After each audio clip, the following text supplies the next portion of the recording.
आमच्यासोबत आहे भाजपचे नेते मोहित कंबोजी। मोहित जी, नवाब मलिक ने आज एक ट्वीट किया है जिसमें लिखा है कि बात निकलेगी तो दूर तलक जाएगी, लोग बेवजह उदासी का सबूत मांगेंगे।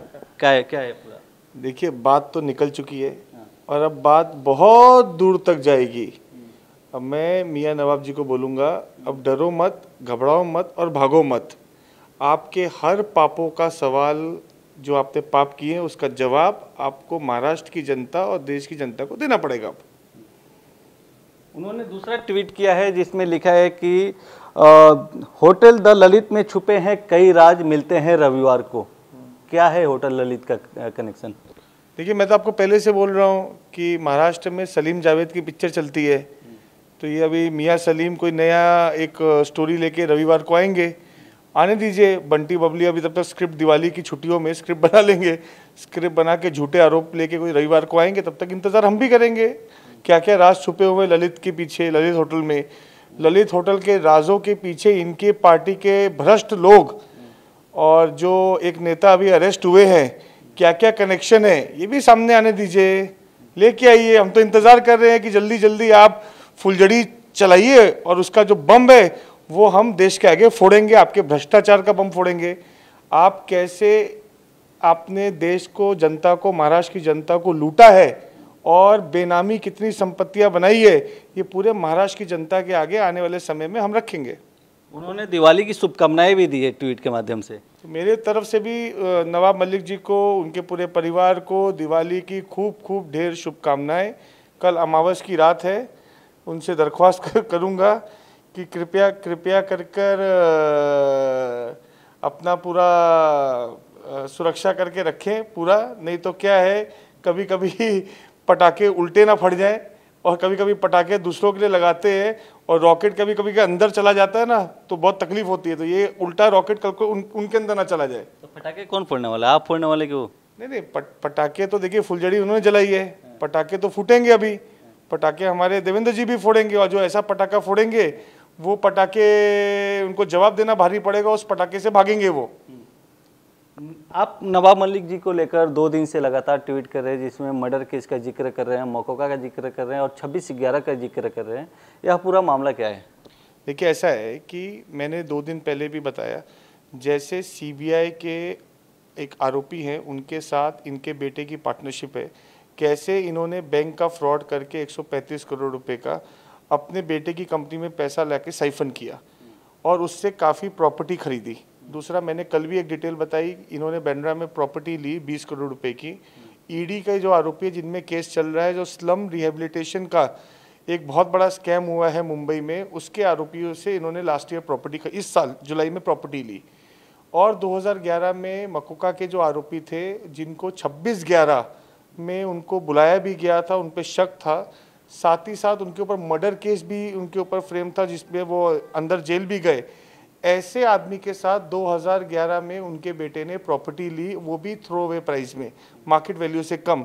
तो मुझे तो बहुत प्रश्न उठता है और बहुत बड़ा मेरे अंदर एक सवाल है कि एक मंत्री महाराष्ट्र के, उनका ड्रग पेडलर से भी संबंध है, उनका सीबीआई से भी आरोपियों से संबंध है, उनका ईडी के आरोपियों भी संबंध है, उनका 26/11 के आरोपियों से भी संबंध है, उनका मकोका के आरोपियों से भी संबंध है, उनका मर्डर के लोगों से भी संबंध है। क्या महाराष्ट्र में ऐसे मंत्री जिनके संबंध इतने घनिष्ठ तो है ही हैं, साथ में पैसे के व्यवहार, प्रॉपर्टियां लेना, लेन देन, बिजनेस एसोसिएट सब है, तो ऐसे मंत्री को नैतिकता के हिसाब से इस पद पे रहने का अधिकार है क्या?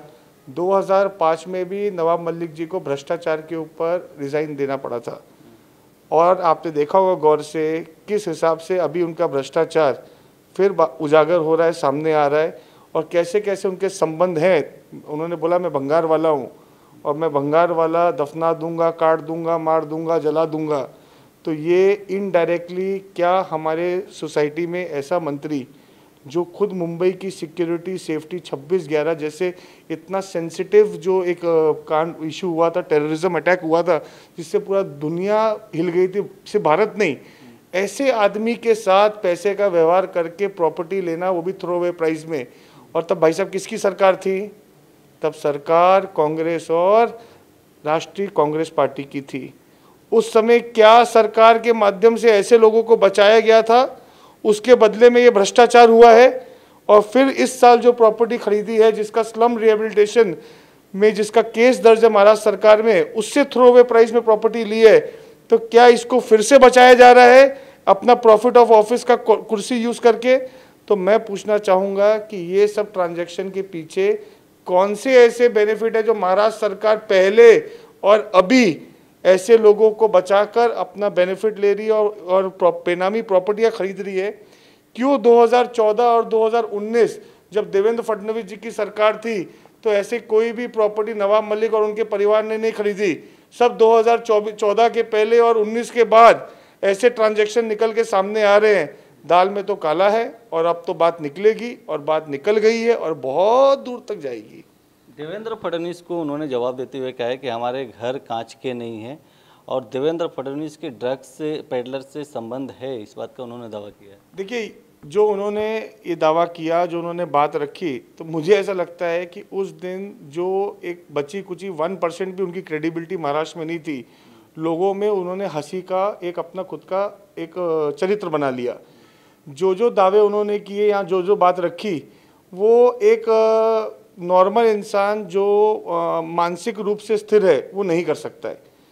मुझे तो ऐसा लगता है कि बहुत हाई क्वालिटी का हर्बल वनस्पति बहुत लेना चालू हो गए हैं वो बारामती का, और ऐसी बहकी बातें करने वाला इंसान मेंटली कहीं ना कहीं डिस्टर्ब हो सकता है या उसको कहीं ना कोई तकलीफ़ हो सकती है, मेंटली तकलीफ़ हो सकती है। उनको इलाज की ज़रूरत है और बार बार योगी जी पे वो आरोप लगाते आ रहे हैं। तो मुझे तो ऐसा लगता है, मैं योगी जी से भी दरख्वास्त करूंगा कि ये भी यूपी के ही गोंडा के ज़िले से आते हैं, आगरा में इनका इलाज कराया जाए और ऐसे आदमी को जल्द से जल्द इलाज की ज़रूरत है, क्योंकि मानसिक संतुलन वो खो चुके हैं। रोज़ सुबह मीडिया पे आकर और ट्विटर और फेसबुक के द्वारा लाइव करके झूठे आरोप लगाना, झूठी बातें बोलना, तो ये जो मेंटली रूप से जो सही आदमी होता है ना, वो नहीं कर सकता है। तो कोई तकलीफ़ है इनको, मेंटली तकलीफ़ है, जिसका इलाज आने वाले समय में इनका बहुत अच्छी तरह होगा। Cameraman Mangesh Govind Thakur, TV9 Marathi, Mumbai.